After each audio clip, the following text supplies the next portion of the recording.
Hello students, अगर हम लोग आयोनाइजेशन एनर्जी की बात करें तो हमेशा आयोनाइजेशन एनर्जी से 1 से 2 क्वेश्चन पेपर में आ जाते हैं, यानी कि आयोनाइजेशन एनर्जी अपने आप में एक इंपॉर्टेंट टॉपिक हो जाता है। तो कई बार आयोनाइजेशन एनर्जी के ऑर्डर को लर्न करने में डिफिकल्टी होती है, कई बार कंफ्यूजन हो जाता है कि यार उस वाले ग्रुप में कौन सा ऑर्डर था, इस ग्रुप में कौन सा ऑर्डर था।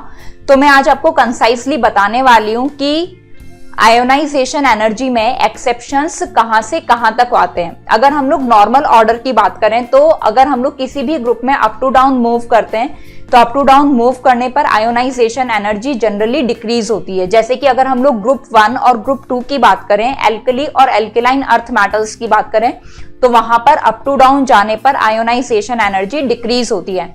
पर जो हमारा 13 ग्रुप होता है, 13 ग्रुप में हमें बहुत ही ज्यादा एक्सेप्शन देखने को मिलता है। वहां पर क्या होता है कि सबसे ज्यादा आयोनाइजेशन एनर्जी बोरोन की होती है, बोरोन के बाद थेलियम की, थेलियम के बाद आ जाता है gallium, due to 3D contraction की वजह से ऐसा होता है। गैलियम के बाद आता है एल्यूमिनियम और सबसे कम आयोनाइजेशन एनर्जी होती है इंडियम की। तो बच्चों ये जो ग्रुप 13 का ऑर्डर है इसको आपको स्पेसिफिकली याद रखने की जरूरत है।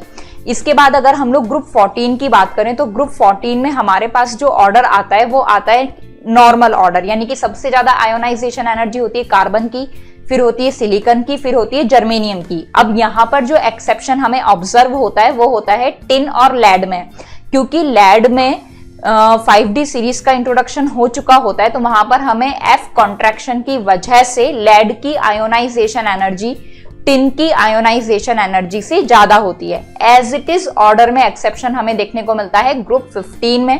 ग्रुप 15 में भी हमें सेम वेरिएशन देखने को मिलेगा, यानी कि जो बिस्मिथ है उसकी आयोनाइजेशन एनर्जी ज्यादा हो जाएगी। अब बच्चों अगर हम लोग बात करें डी ब्लॉक एलिमेंट्स की, तो डी ब्लॉक एलिमेंट्स में क्या होना चाहिए कि जैसे जैसे हम लोग अप टू डाउन जाते जा रहे हैं वैसे वैसे आयोनाइजेशन एनर्जी कम होना चाहिए, यानी कि सबसे ज्यादा आयोनाइजेशन एनर्जी होना चाहिए 3D सीरीज के लिए, फिर 4D के लिए और फिर 5D के लिए। पर ये जो ऑर्डर है वो सिर्फ और सिर्फ ग्रुप 3 के लिए अप्लाई होता है, सिर्फ और सिर्फ थर्ड ग्रुप के लिए अप्लाई होता है। वहां पर सबसे ज्यादा आयोनाइजेशन एनर्जी होती है स्कैंडियम की, फिर इट्रियम की और फिर लैंथेनम की। बाकी ग्रुप्स पर ये वाला ऑर्डर अप्लाई नहीं होता।